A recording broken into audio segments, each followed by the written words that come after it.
আসসালামু আলাইকুম প্রিয় দর্শক, আশা করি সবাই ভালো আছেন। চলে আসলাম আমার মায়ের হাতের নতুন আরেকটি রেসিপি নিয়ে।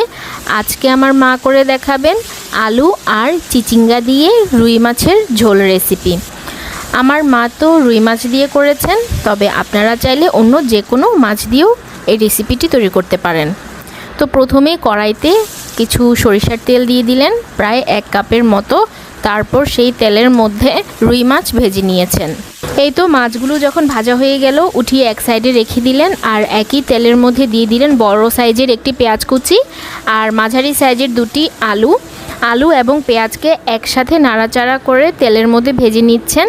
আলু আর পেঁয়াজটা যখন ভাজা হয়ে গেল, তখন তার মধ্যে দিয়ে দিলেন 1/2 কেজি পরিমাণের মতো চিচিঙ্গা। এই তো চিচিঙ্গাটাকে এইভাবে একটু লম্বা সাইজ করেই কেটেছেন।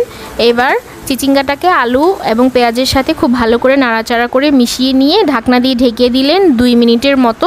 চুলার আঁচটি ছিল মিডিয়াম লোতে। আর 2 মিনিট পর ঢাকনা তুলে এবার কিছু গুঁড়ো মশলা দিয়ে দিচ্ছেন।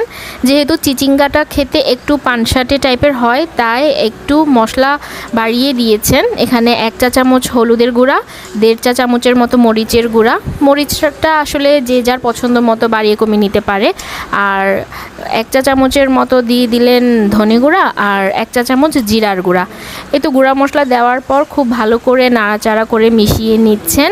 সবজি থেকেই ঢাকনা দিয়ে ঢেকে রাখার ফলে কিছুটা পানি এসেছে, এখন ওইটা দিয়েই নাড়াচাড়া করে মশলাটা একটু কষিয়ে নেবেন। আবারও নাড়াচাড়া করে ঢাকনা দিয়ে ঢেকে দিলেন 2 মিনিটের জন্য। এই তো 2 মিনিট পর ঢাকনা তুলে আবারও খুব ভালো করে নাড়াচাড়া করে মিশিয়ে নিচ্ছেন। মশলাটা ভালো করে কষিয়ে নিচ্ছেন। মশলাটা যখন খুব ভালো করে কষানো হয়ে গেছে, তখন তার মধ্যে দিয়ে দিবেন পরিমাণ মতো ঝোল। ঝোলটা আসলে যে যার পরিমাণ মতো বাড়িয়ে কমিয়ে দিতে পারে। এইখানে আমার মা পানির গ্লাসে করে 2 গ্লাসের মতো ঝোল দিয়ে দিলেন। এই তো ঝোলটা দেওয়ার পর একটু নাড়াচাড়া করে মিশিয়ে নিচ্ছেন। তারপর দিয়ে দিবেন সেই ভেজে রাখা মাছগুলো। এই তো মাছগুলো দেওয়ার পর আবারও একটু আলতো হাতে নাড়াচাড়া করে মিশিয়ে নেবেন।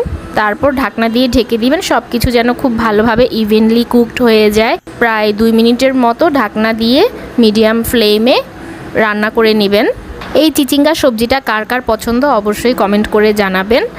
আর আমার তো মাছ দিয়ে রান্না করলে খুব ভালো লাগে খেতে, আবার ভাজিটাও ভালো লাগে।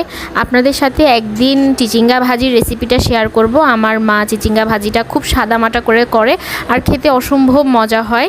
এই তো 2 মিনিট পর ঢাকনা তুলে দিয়ে দিলেন কিছু ফ্রেশ কাঁচামরিচ আর কিছু ধনেপাতা। এই কাঁচামরিচ ধনেপাতাগুলো আমার মায়ের বারান্দা বাগান থেকে নেওয়া। আর ওই যে ধনেপাতাগুলো দেখছেন, ওগুলা হচ্ছে বিলাতি ধনেপাতা।